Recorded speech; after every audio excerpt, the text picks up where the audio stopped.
Hey guys and girls, Westy here. So, I'm just learning from the School of Hard Knocks, but just in case anybody's interested in troubleshooting a problem, these silicon socks actually hold a lot of molten filament before it starts oozing out. Now, the problem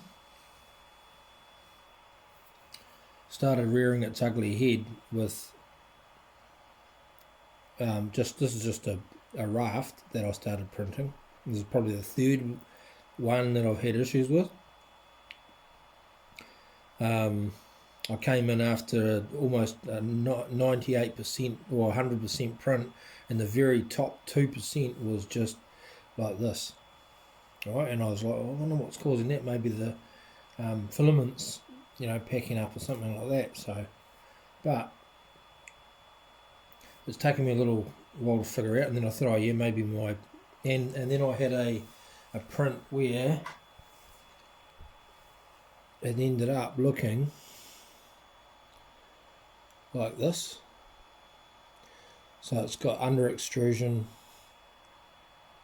in some parts, over extrusion in other parts, big blobs over here, and it's just been very, very inconsistent. And even with the raft, the skirt was inconsistent, and I was having problems with levels as well. So I couldn't kind of figure out what it was, but I actually was, I lifted the head up where you see it now, and I just saw a little wee bit of, it looked like a blob, just, a little wee, and it was leaving blobs all over the place, and yeah. So anyway, what I found when I pulled all this apart was this sock was absolutely full of molten, because I've got this hot at 220 degrees, and this is what I found in there.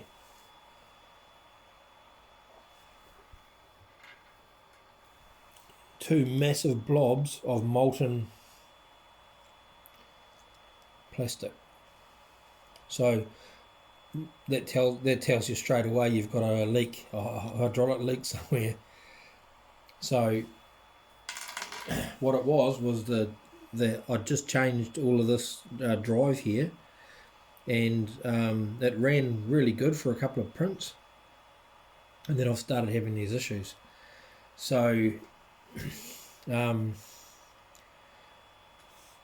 it doesn't seem to be leaking now. So now I've actually what it was the nozzle was loose and this block was loose, so I loosened it off.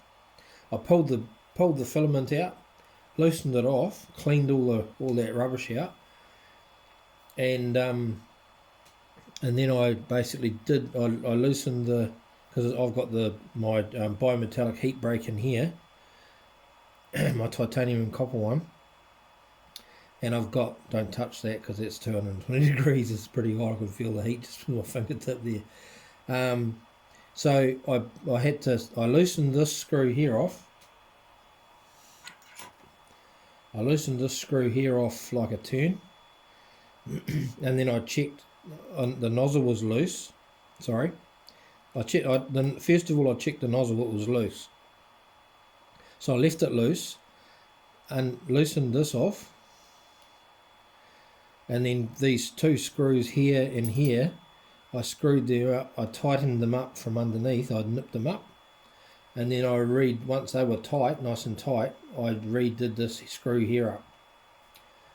So that was the first two things I did, and then I cranked this up nice and tight, not too tight where you're snapping off your 2-3mm bolts, but I've done that up nice and tight. And then what I did was I ran a test. You just go down into, I don't know if you can see the screen there. Just go down into motion, move axis, extruder, 10mm, and just run 50mm of plastic through it, and just see what's happening. Just have a look around.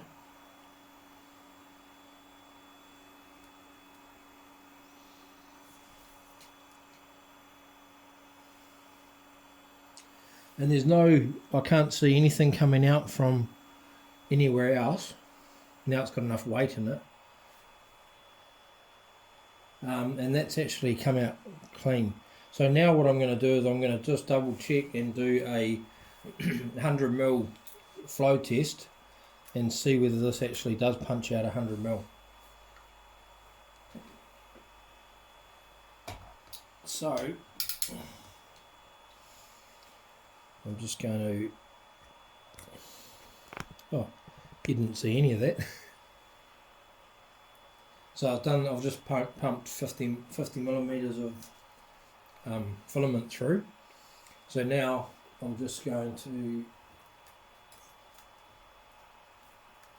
turn this around.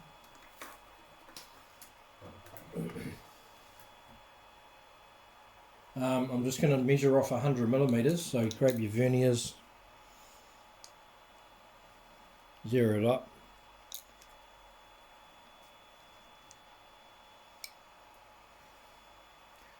and then crank it up to 100.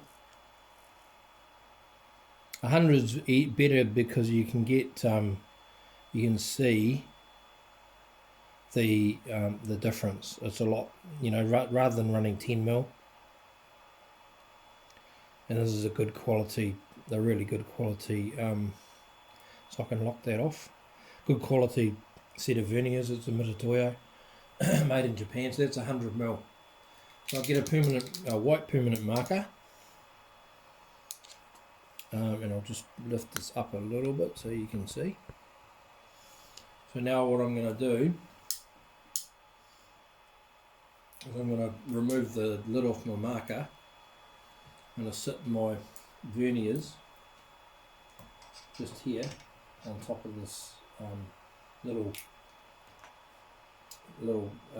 orifice on top of the extruder, and I'm going to pull the cable up to the 100 mil mark, just past it, and I'm just going to mark it there. Oops. I'm just going to mark it just at the 100 mil mark.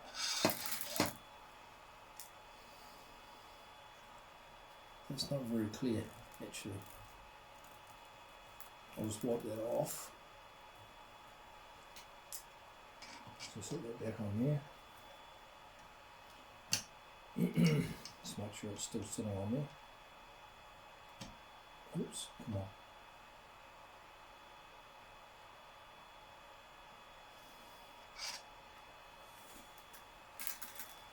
Okay.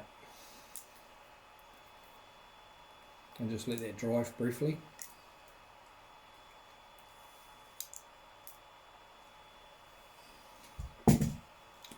And now we know where our 100 mil mark is. There it is, right there. Let's dial this up.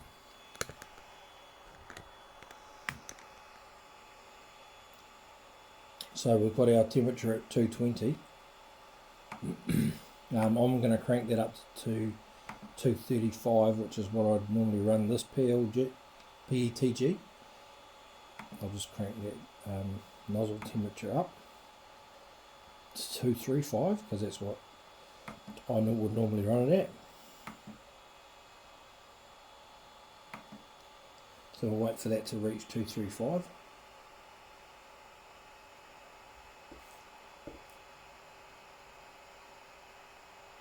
Almost there.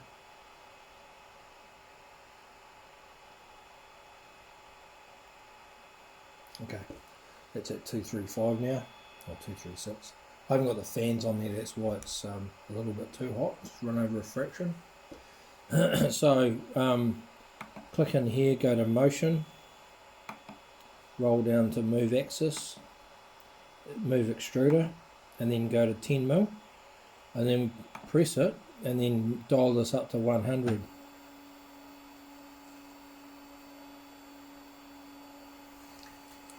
And that's going to pump 100 millimeters. So this is just checking our E-step value to make sure, so you can see the extruders running nicely in there, running nice and quick. And we've got a nice blob coming out now.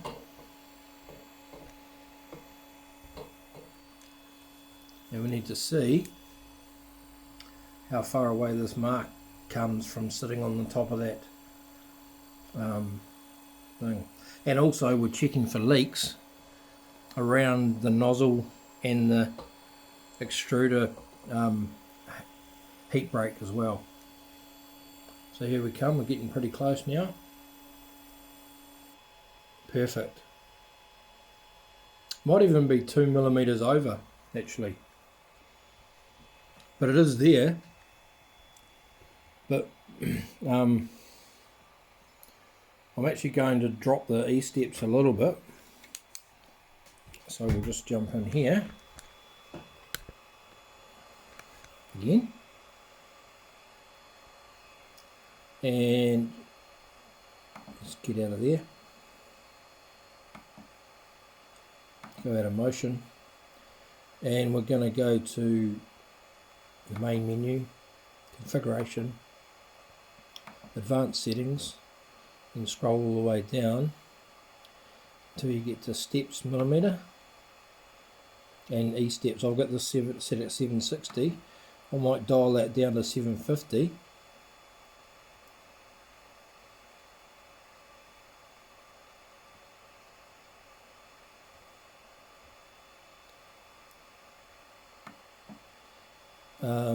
Come out of here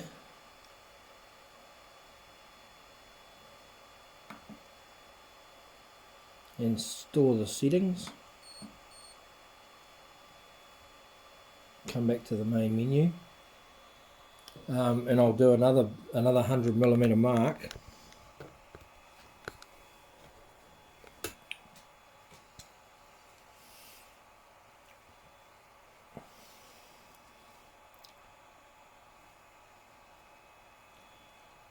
So set this to 100 mil.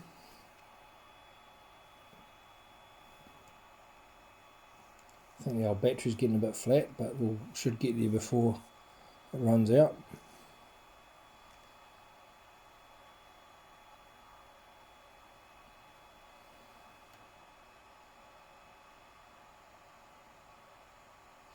There we go, lock it up. Don't know if you can see that or not. Anyway, it says 100 mil. So again, we're going to put our, I'm going to get our white marker. I really wish I had a finer marker than this, because this is like bringing a bazooka to a knife fight. So this here just sits on top of this little piece here, just like so, and then just pull this up past.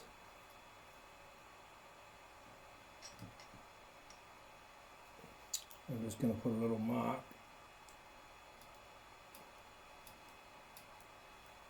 just there. So pretty much in the middle of my white mark there, and then we're going to go back into the E-steps again.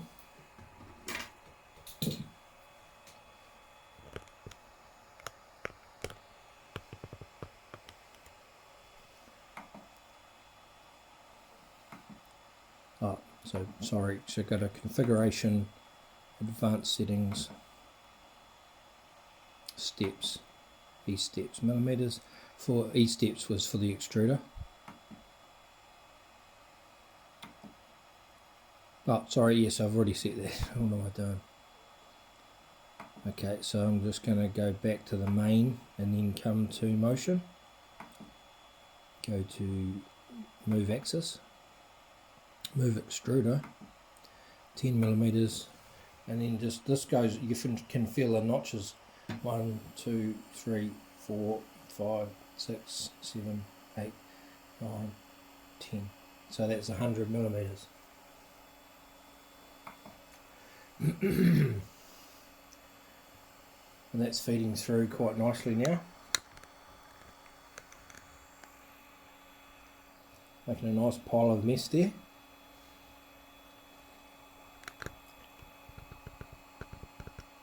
And I don't we can zoom in there or not. You probably won't be able to see it.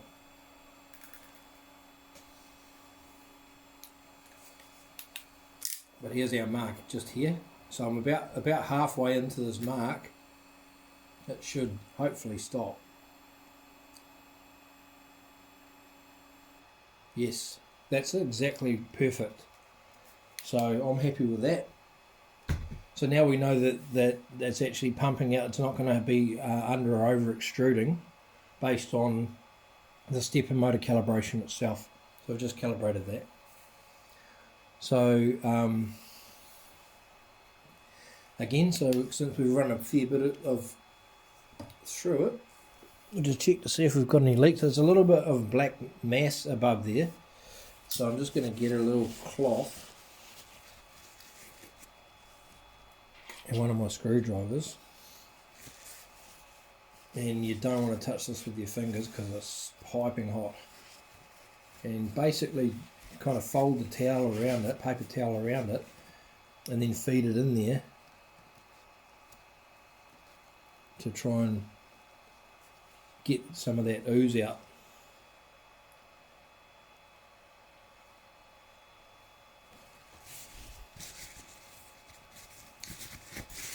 So you might have to have a couple of goes at it.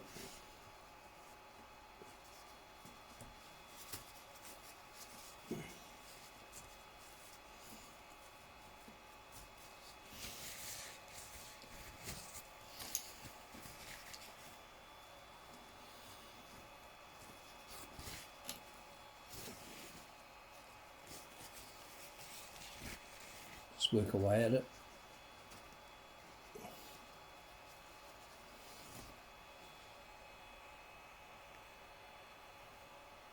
Looks pretty good. So we'll give that a bit of a test run now. So now I'm going to swap my unit down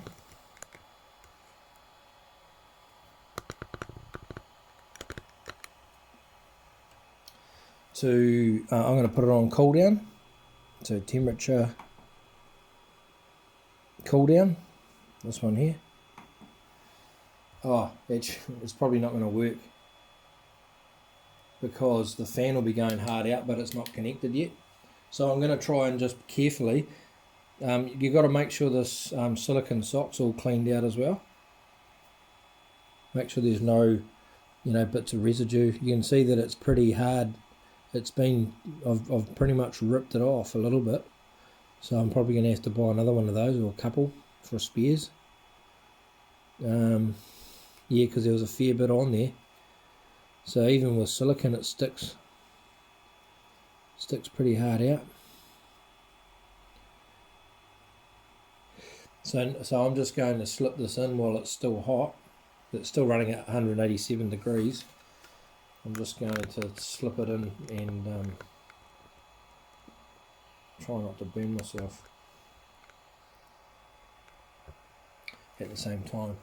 So it just slips in from the right hand side here, just slips over the nozzle, and then just pop it into place carefully. Just check to make sure it's sitting in there, which it is. Yep, there it goes, sitting in there nice. That's transferred the heat nicely. That controls the heat in there, like a little electric blanket. And then I just need to put this fan back on.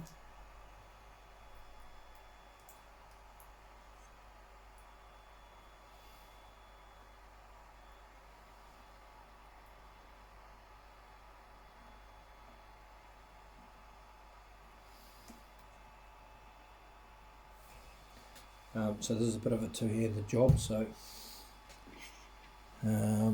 screwdriver.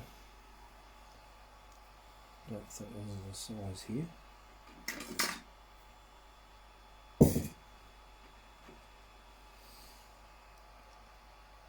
No.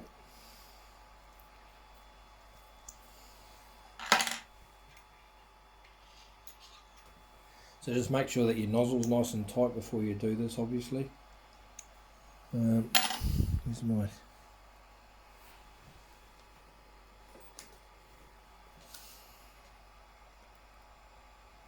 It's not that one either.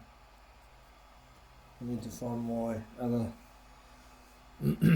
screwdriver bit.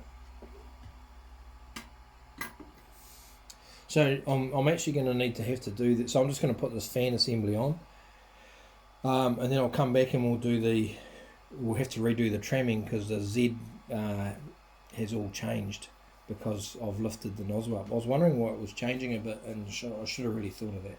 Anyway, you live and learn. So anyway, hopefully that has showed you something. So I'm just going to bolt this in, and I'll turn it off now, and we'll come back and we'll do the trimming and leveling.